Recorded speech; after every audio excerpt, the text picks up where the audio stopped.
Bon, nouvelle review, j'en tourne beaucoup à la suite. C'est ma deuxième. Euh, on va parler de Death Stranding 2, que j'ai fini. On est dans l'actualité cette fois. Un jeu très récent fait par Kojima, ce gros égocentrique du jeu vidéo. Je trouve que ça manque dans le jeu vidéo ce genre de personnage qui euh, illustre toute une philosophie, tout un studio comme un réalisateur, tu vois. Aujourd'hui, tu vas parler d'un Tarantino, tu vas voir directement toutes ses œuvres, tu vas voir une couleur, tu vois. Là, aujourd'hui, on va parler de studio, on va parler d'Ubisoft. C'est dégueulasse. Non, j'ai envie de parler d'un mec, un génie, un mec qui a ses idées. Et je trouve que c'est important qu'il y ait un gars qui donne ses. Par exemple, Neil Druckmann pour Naughty Dog. On n'en parle pas assez, tu vois. Moi, je pense que, tu vois, quand on parle de The Last of Us, on parle de Naughty Dog, on parle pas du mec qui pense à plein de choses. Je sais plus qu'est-ce qu'il fait exactement. Je suis plus très informé.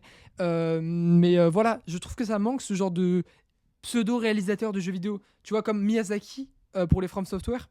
On parle beaucoup de Miyazaki et c'est cool parce que ce mec a apporté tellement. Et je trouve ça trop beau quand un personnage arrive en symbiose avec la licence qu'il fait. Enfin, c'est fou.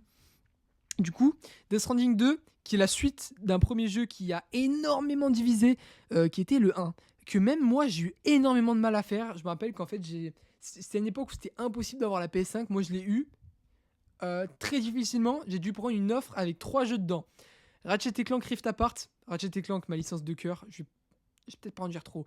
Ratchet Clank, Rift Apart.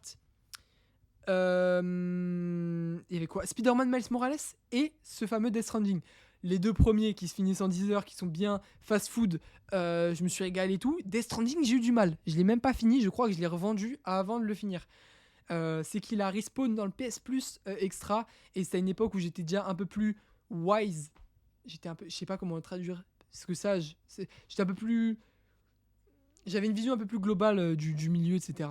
Et donc j'ai fait ce jeu, et j'avoue que j'ai pris une petite claque quand même. Je pouvais trouver beaucoup de défauts quand même, mais je trouve que c'est un jeu qui doit arriver dans ta vie dans des moments où t'en as besoin. Tu vois, à l'époque où j'y jouais la première fois, j'avais pas besoin de marcher dans des plaines avec une musique qui se lance une fois sur 10. Non, là oui. Et donc je l'ai fait, j'ai kiffé de fou. Et peut-être, s'il faut donner des points négatifs, le 1 était trop long. Encore une fois, en fait, c'est que forcément la marche, au bout d'un moment, en fait, au bout d'un moment, j'étais dans une optique de finir le jeu, dans une optique où tu veux t'en débarrasser en quelque sorte, et t'as ce truc où tu tryhardes le jeu, et là c'était plus très fun, j'avoue. Mais souvent, du coup, le jeu a une structure où tu vas avoir un début assez intense parce que aussi tu vas prendre, tu vas découvrir l'univers qui est absolument fou. Je trouve cet univers absolument incroyable, les règles qu'il y impose et tout, c'est trop cool. Et ils vont t'implémenter ça, donc ça va être très chargé.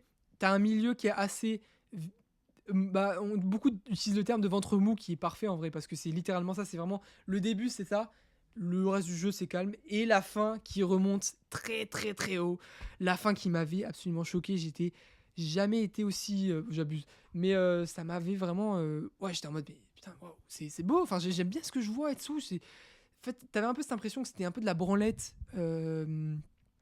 intellectuelle, je me rappelle, je me disais un peu ça, mais j'ai réussi à être captivé. Ce qui a fait que j'attendais beaucoup ce Death Stranding 2. Donc qu'est-ce que j'en pense de la suite? Déjà, pourquoi avoir fait une suite d'un jeu aussi singulier qui n'en avait pas besoin? Et ben même après avoir fini le jeu, je peux te le dire, ça ne sert à rien. Cette suite aurait pu ne pas exister, le monde aurait été la même chose. Si je suis déjà très violent, même si Death Stranding 2, je vais te le dire tout de suite, j'ai passé un bon moment à le faire. J'ai passé un très bon moment. Encore une fois, je suis dans une période où je suis heureux de jouer à un jeu vidéo lent, à jouer, à réfléchir en jouant. Et t'as ces moments que le jeu crée qui sont hors du temps, où la caméra dézoome et une petite musique se lance qui est en accord parfait avec la situation. La BO est absolument trop bien. Merci Woodkid. Merci L'Aurore qui était ceux qui faisaient. Je sais pas, je crois que c'est un groupe. Je suis désolé, mec. Je crois que c'est un groupe qui était plus sur les musiques du premier et qui ont fait quelques sons aussi pour le deuxième. Merci, il y a plein d'artistes aussi. Je sais plus, je connais pas leur blast. C'est pas le style de musique que j'écoute de base. C'est vraiment le style de musique que j'écouterais que en jouant à Death Stranding personnellement. Enfin, je me vois mal écouter ça personnellement, enfin dans la vie, je ne vois pas faire ça. Mais c'est des musiques qui créent des moments absolument uniques. Et c'est peut-être s'il fallait retenir qu'une seule chose de Death Stranding, c'est ces moments-là. Ces moments où tu marches et que la musique se lance, et que genre ce moment de flow mental qui se passe, de cohésion de la réalité avec le jeu, où tu entres littéralement, tu es littéralement en train de porter des sacs. Et en fait, tu te rends compte de l'absurdité de la situation et de l'absurdité de la vie. Enfin, je sais pas, tu penses à plein de choses. C'est génial. Ces moments sont géniaux. Et donc, dans Death Stranding, tu es un livreur. Tu es donc un livreur. Je vais pas faire tout le speech. On va parler surtout de jeux vidéo, mais très rapidement, tu es un livreur. En gros, tu portes beaucoup de colis. Cette esthétique des bocas, c'est une culture du coup qui est mise en avant dans le 2, qui n'était pas trop dans le 1. Enfin, je m'en souviens plus en tout cas. Qui est inspiré des bocas, donc qui est un vrai truc dans la vraie vie en Chine ou au Japon. Dans les pays asiatiques en tout cas, où c'est des mecs qui vont porter des kilos de marchandises pour amener dans leur village, ou qui ne sont pas desservis par des routes ou quoi. Et donc, tu as vraiment cette esthétique de ce long sac à dos sur ton dos. Je trouve ça tellement iconique. Je trouve ça trop cool. Et donc, tu es donc un porteur qui doit reconnecter l'Amérique dans le premier en apportant la fibre. Bon, il se passe forcément des trucs. En vrai, j'ai pas envie de spoil. Je pense que c'est vraiment des jeux qui faut pas les spoil, parce que en vrai l'intérêt réside un peu dans l'histoire, dans un sens. Les personnages qui sont trop cool. S'il y avait une seule chose à critiquer dans tout ce qui est narration, dans tout ce qui ne touche pas au gameplay, c'est vraiment en fait, c'est un truc que beaucoup de gens disent, je crois. Ce truc d'explication qui est insupportable, de tout le temps tout expliquer en long, en large, en travers, comme si tu étais un autiste. Enfin, oui, le jeu aborde des choses assez atypiques. Tu vois, genre la pluie qui fait vieillir, le Death Stranding, la grève, c'est plein de concepts qui créent un univers, tu vois, qui créent un univers qui a l'air cohérent, qui a l'air réel, mais qui sont absolument absurdes pour notre monde, tu vois. Et donc, les comprendre, forcément, ça demande un effort mental, et ça qui est génial, c'est que ça te transporte dans un monde qui est assez réaliste et super différent. Et c'est trop intéressant, c'est un univers assez cool, c'est vraiment un univers trop cool à comprendre, les règles qui les régissent et tout, c'est trop bien. Mais c'est vrai qu'ils expliquent beaucoup trop, comme si c'était un autiste. Et forcément, c'est un jeu PlayStation Studio. Donc, dans un sens, ça s'adresse à un public assez mainstream. Et ils essaient de trop accessibiliser ça, je trouve. Je trouve ça dommage. Mais sinon, le jeu crée des personnages assez marquants, qui utilisent des acteurs connus. Et ça aussi, c'est un point qui est assez marrant. C'est pas un truc que j'aimerais retrouver dans tous les jeux, mais Death Stranding le fait. Et c'est cool qu'il le fasse, je trouve. C'est trop cool. En plus, c'est souvent des réals. Il y a le réal de... Dans le 2, t'as le réal de Mad Max. Je sais plus comment il s'appelle. Je trouve ça fou de mettre lui. Il y a Guillermo del Toro. Et il y a le mec... Bah, il y a Earthman, là, je sais plus comment il s'appelle. Et du coup, des personnages qui ont tous des histoires, des backgrounds, qui sont assez souvent très dans l'émotion, et souvent très marquants, c'est souvent très cool. C'est assez vulgaire dans un sens, parce que souvent leur nom de famille spoil totalement leur histoire, mais dans un sens, en même temps, ça fait un truc un peu absurde et drôle et abruti, et en gros, ça passe, c'est cool. Et donc, tu vois, Kojima s'amuse à créer cet univers, à créer ces trucs. Et c'est pour ça que le 1 se termine dans un sens où tu te dis, bah, pas besoin d'une suite. Et pourtant, il y a une suite. Donc, qu'est-ce que ce Death Stranding 2 doit raconter? Ce Death Stranding 2, du coup, nous, on a reconnecté l'Amérique. Le but, maintenant, c'est de reconnecter d'autres endroits. On va reconnecter d'abord le Mexique, puis l'Australie. Ça, en vrai, c'est un spoil. Parce qu'en vrai, moi, je savais pas qu'on allait faire l'Australie et le Mexique. Et en vrai, j'étais bien content. Je trouve ça trop cool. Donc, le Mexique qui va servir un peu de zone tuto. Bon, donc, si c'est spoil, je m'en bats les couilles.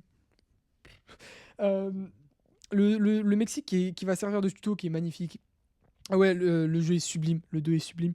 Et donc, on va devoir reconnecter ce nouveau continent, et le plot, sans spoil, voilà, c'est ça, en gros. C'est juste pour reconnecter la suite.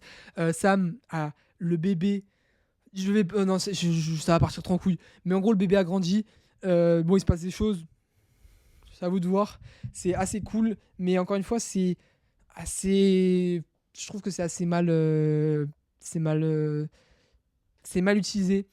Je sais pas si je spoil des trucs comme ça, mais en tout cas, ce jeu m'a déçu dans beaucoup de points, mais j'ai quand même passé un extrêmement bon moment, c'est le plus important. Du coup, il s'étale sur allez, une quarantaine d'heures. Donc tu vas faire tes livraisons, il y a beaucoup de mécaniques. Cette fois, il va être tourné beaucoup plus niveau action, parce que le jeu a beaucoup été critiqué, parce que bah voilà, c'est un simulateur de marche. Vous êtes chiants, les mecs. Et donc là, beaucoup plus Metal Gear, beaucoup plus action, infiltration, ce qui est cool. Mais en vrai, est-ce que c'est ce que je recherche en jouant à Death Stranding? Je ne sais pas. Donc en vrai, j'ai pas été captivé à fond. Et donc, tu tabasses plein de mecs, tu connectes tes trucs. Et là, apparaît des personnages absolument fous. En fait, il y a un truc vraiment, mais où les personnages ont pu le flow. Et en fait, ça se voit que dans le 1, il y avait Mads Mikkelsen, qui est un excellent acteur, qui faisait un personnage dans le 1 qui puait le flow. Ses premières apparitions avec les soldats, les toiles d'araignée en chaîne, avec des bébés poupées cloutés, des soldats squelettes avec lui. Mais les gars, mais ça ne va pas la tête de faire des trucs aussi stylés. Voilà, c'est ultra stylé. Mais est-ce que derrière quelque chose, dans le 1, oui, dans le 1, t'avais cette chose, t'avais ces révélations qui étaient importantes. Là, on nous introduit un nouveau personnage qui ressemble à Snake de Metal Gear Solid. Ce fameux Nils, je suis désolé de te le dire tout de suite, euh, son histoire n'est pas impressionnante, enfin, elle n'est pas intéressante, elle n'est pas. Au final, les révélations sont tellement pas aussi huge. Et le problème, c'est que le jeu prend exactement le même format que le 1. J'étais choqué de ça, je ne comprenais pas. Genre comme si ça allait être ça allait être une série, genre comme s'il allait avoir 10 Death Stranding, où tu sais, il y a un pattern à chaque fois. Tu commences, début, pareil, début, on te pose les bases, il y a tellement de choses qui se sont passées depuis, il y a tellement de choses qui se passent au début, c'est trop cool, t'as un nombre d'informations qui te rentrent dans la tête, t'es absolument full bombardé d'infos, c'est trop bien. Et voilà, t'arrives à ce ventre mou, trois phases qui vont distinguer ce ventre, enfin qui vont couper ce ventre mou, trois phases où on va retourner dans une dimension parallèle. La première, qui est une de mes plus grosses claques de jeux vidéo, très honnêtement. La première, où tu vas dans une ville indienne, enfin tu t'es transporté dans une ville indienne où il y a des feux d'artifice et des étincelles qui tournent. Je suis désolé, c'est la chose la plus belle que j'ai vue dans un jeu vidéo de toute ma vie. C'est la chose la plus belle. Parce que le jeu est peut-être un des jeux les plus beaux qui n'ait jamais sorti. Moi, je dirais que Horizon Forbidden West est beaucoup plus beau. Enfin, parce que forcément, il est plus sexy, parce que la flora, enfin, l'univers est plus floral et attractif. Mais le jeu en lui-même est nul à chier, hein, je vous le dis. Mais en tout cas, c'est peut-être le jeu le plus beau qui est jamais sorti, je trouve. Avec peut-être un The Last of Us 2. Mais voilà, Death Stranding est le plus beau jeu, est un des plus beaux jeux de la PS5. Et du coup, il est fait avec le même, le même moteur que Horizon. C'est pour ça qu'ils ils se tiennent les coudes là. Et du coup, je sais plus où j'en étais. Du coup, t'as vraiment ce truc, cette scène sublime avec les feux d'artifice. Où je suis resté mais pendant 10 minutes ébahi devant ces étincelles. Je pleurais de joie comment la PS5 faisait pour ne pas laguer, tu vois, pour pas avoir de baisse de frame ou quoi. J'ai pleuré. Pour enchaîner avec un combat de boss absolument sublime, des feux d'artifice, des bougies, gunfight, parce qu'en fait, c'est la première fois où tu vois vraiment que les gunfights ont été améliorés, parce que t'as ces phases de gunfight dans le jeu de base, mais souvent t'es avec plein de ressources et tout, donc tu profites pas clairement. Là, ce moment-là, c'est pour ça que je trouve que c'est un grand moment de jeu vidéo, je trouve. Death Stranding 2 vaut le coup juste pour ce moment, pour moi. Et donc on arrive après dans ce ventre mou. Honnêtement, j'ai pas si été ennuyé que ça, parce qu'en vrai, c'était assez cool. C'était comment dire, c'était en fait, c'est que juste je profitais tellement des graphismes et de l'environnement qui était proposé et même genre juste j'étais tellement heureux de rentrer et de jouer au jeu qu'au final le jeu je l'ai pas vu passer, j'étais juste content qu'il dure aussi longtemps et tout. Et bon, au bout d'un moment, c'est vrai que quand t'arrives à la phase des montagnes, j'ai eu heureux de nouveau cette phase où je voulais speedrun pour finir le jeu, enfin pour voir enfin avancer dans l'histoire et tout. Et donc, t'arrives dans cette fin où il y a plein de choses qui se passent, tellement de choses qui se passent, beaucoup de plot twists, etc. Et gros problème, j'en ai deux. Euh, Tout d'abord, Kojima va te faire enculer à tout spoil dans tes trailers. Si le jeu vous intéresse et que vous n'avez pas vu les trailers, ne les regardez pas, je vous en supplie. Euh, les trailers, en vrai, si j'avais pas vu les trailers, je n'aurais pas eu envie d'acheter le jeu. Donc en vrai, ils ont réussi leur coup. Mais le trailer montre toute la fin du jeu. Enfin, toutes les. Vraiment, je n'abuse pas, hein. La moitié des phases, des choses que tu vois dans le trailer, c'est la fin du jeu. Et donc, t'arrives à ce moment, t'arrives à la fin du jeu, tu sais que c'est la fin du jeu et que tu n'as pas vu ces phases dans le trailer. Et donc, tu sais ce qui va se passer environ. Parce qu'il y a tellement de choses montrées dans le trailer qui ne sont pas montrés, enfin qui arrivent à la fin du jeu, mais je ne comprends pas ce move. Il y a tellement de choses intéressantes dans ton jeu, pourquoi tu as montré toute la fin? Dans un sens, encore une fois, peut-être que s'il avait pas fait ça, est-ce que j'aurais acheté le jeu? Je ne sais pas, parce qu'en vrai, c'est les trailers qui m'ont conquis. Mais gars, c'est dommage quoi, parce que du coup, il m'a vendu ce truc de waouh, putain, ça va partir en couille et tout. Oui, ça part en couille, mais qu'à la fin. Ça part vraiment en couille, vraiment, vraiment. C'est très cool, mais autre problème, c'est tellement prévisible. Ça ne va pas à la tête. Je trouve ça tellement dommage. Il y a tellement de choses, de choses tellement peu subtiles dans les phrases que disent les persos, dans les sous-entendus. Voilà, encore une fois, il prend le public pour des débiles, pour des joueurs mainstream, des gens qui ne comprennent pas les messages. Euh, et du coup, il sous-entend pour que tu puisses deviner environ. Je reviens. Oui, j'arrive.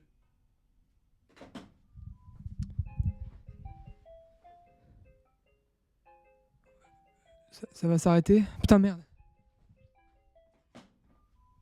Ok. La review a été coupée. Du coup, des moments très prévisibles. Voilà, il n'y aura pas de cut. Je suis désolé, les mecs. Je vous encule. Arrête, je vous insulte toujours. Les gars, je vous aime. Oh, le bipolaire. Donc, désolé, pas de montage, pas de cut. Désolé, YouTube, pour les insultes. Il n'y aura pas de bip. Il n'y aura pas de musique. Je suis désolé. Bon, comme il n'y a aucune subtilité dans les jeux vidéo de Kojima, je trouve ça tellement stupide. Vraiment, je ne comprends pas pourquoi. Tout est prévisible, tout est logique, tout est... En fait, dans un film, souvent, tu vas te faire des théories inconscientes. Tu vas regarder le film. Des fois, tu as envie de faire des théories pour te dire « Ah, j'ai deviné la fin !» Mais tu n'y arrives jamais. Parce que forcément, tu regardes des bons films, tu ne regardes pas Shutter Island, où tu peux tout deviner très rapidement. Non, tu regardes des bons films, des films où juste...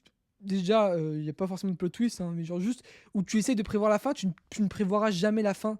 C'est tellement, bah, normalement, il y a un champ des possibles absolument énorme. Et là, le problème, c'est que tu essaies de prévoir inconsciemment. Je n'ai jamais essayé, je me suis jamais posé et fait des théories sur la suite de l'histoire, tu vois. Inconsciemment, tu y penses. Et ces théories s'avèrent vraies. Je suis désolé, mais ça n'a aucun... Enfin, c'est horrible de faire ça. Non, mais tu ne peux pas faire ça. Surtout quand c'est aussi peu... Enfin, tu vois, si moi, j'arrive à imaginer les théories, c'est que ça vole pas très haut. Bon, forcément, il n'y a pas que ça. Il y a... Voilà, ce qu'il faut voir, c'est l'image, le message, etc., qui est sympa. Euh, mais voilà, le plus gros plot du jeu, tu le comprends dès après la phase d'intro. Et quand, le moment où tu la révèles, je te jure, j'étais en mode, mais je le savais. Enfin, genre, t'es même pas choqué. T'es même pas en mode, ah, mais j'avais deviné. Non, tu dis, mais je le savais, mais c'était logique. Et ils te le font comme un reveal de, et ouais, depuis le début, c'est ça. Tu t'es fait prendre pour un con. Bah non, je l'avais compris. Et du coup, t'es un peu en mode, wesh. Ça m'a fait penser à un autre personnage, grand méchant qui revient et qui vole la vedette d'absolument tout. Non, en vrai, je dis ça, mais les nouveaux persos tels que Tomorrow, Rennie sont trop cool. Même si, est-ce qu'ils sont très utiles? Peut-être Tomorrow un petit peu, mais on va pas. Mais voilà, ils sont. Mais ils sont trop cool. Enfin, t'es trop content de retourner au vaisseau, d'aller leur parler. Enfin, moi, chaque moment, on me disait d'aller me reposer à la base. J'étais juste trop heureux. Alors que dans le 1, les moments où tu te reposes, tu vas dans ta maison, enfin, dans ton abri souterrain, là. Tu dors, t'as un rêve du bébé. Chaque fois, c'est la même chose. Là, c'est cool parce que tu vois l'équipage. Et j'avoue qu'il y a une petite synergie qui se crée. Et t'as envie d'en voir plus. En fait, quand le jeu se finit, tu te dis, ah, j'aurais aimé plus de phases où on parle avec l'équipage et il y a des relations qui se créent et tout. Je trouve que c'est dommage. Mais du coup, un personnage qui vole la vedette de tout, c'est Iggs. Ça ne va pas à la tête de faire un personnage avec un personnage aussi charismatique. Mais putain, mais c'est fou de faire ça. Ce mec est fou. Vraiment, c'est une rockstar, ce mec. C'est une rockstar et j'ai adoré. J'ai adoré. Donc, bah en vrai, j'ai fait le tour de Death Stranding 2. En fait, à chaque fois, mes reviews, j'ai l'impression que j'ai tellement peu de choses à dire et que je ne dis pas beaucoup de choses. Mais au final, la vidéo dure 19 minutes. Qu'est-ce que j'ai raconté pendant 19 minutes? Tu me diras dans les commentaires. Tu likeras, tu t'abonneras. Surtout que c'est arrivé là, quoi. Enfin, c'est une folie. Donc, s'il te plaît, tu commentes et tu me dis que t'es arrivé là et que tu m'as écouté pendant 19 minutes. T'es fou, frère. Ça va pas la tête. Du coup, ce Death Stranding 2, je lui donnerai une note de... En vrai, je lui donne une bonne note de 16 sur 20 quand même. 16 sur 20, parce que cette fin m'a bien fait kiffer. Même s'il y a beaucoup de choses un peu maladroites, il y a beaucoup de choses... J'ai passé un bon moment. Ça arrive dans une période de ma vie où je suis assez content d'y jouer. Le 1 l'extermine en énormément de points. En fait, je trouve ça juste dommage que il y a pas eu l'équipage dans le 1. Ça aurait fait juste un jeu parfait et on n'aurait pas eu besoin de suite. Le problème de la fin du 2, on nous prévoit un 3 encore. Non mais les gars, qu'est-ce que tu vas faire dans le 3? Non, mais c'est bon, au bout d'un moment, ça va être la même chose encore une fois. Le problème, c'est que voilà, ils auraient dû arrêter au 1. C'était une œuvre unique, intemporelle. Ça aurait été quelque chose qui aurait marqué son temps, je pense. Et je pense qu'on en aurait parlé des années après. Aujourd'hui, on n'en parle pas beaucoup, mais c'est le genre d'œuvre qui aurait eu un impact dans le futur et qui en aura sûrement un. Mais je pense que ça va être un peu gâché et étouffé par ce 2 qui retire le mystique de ce premier opus.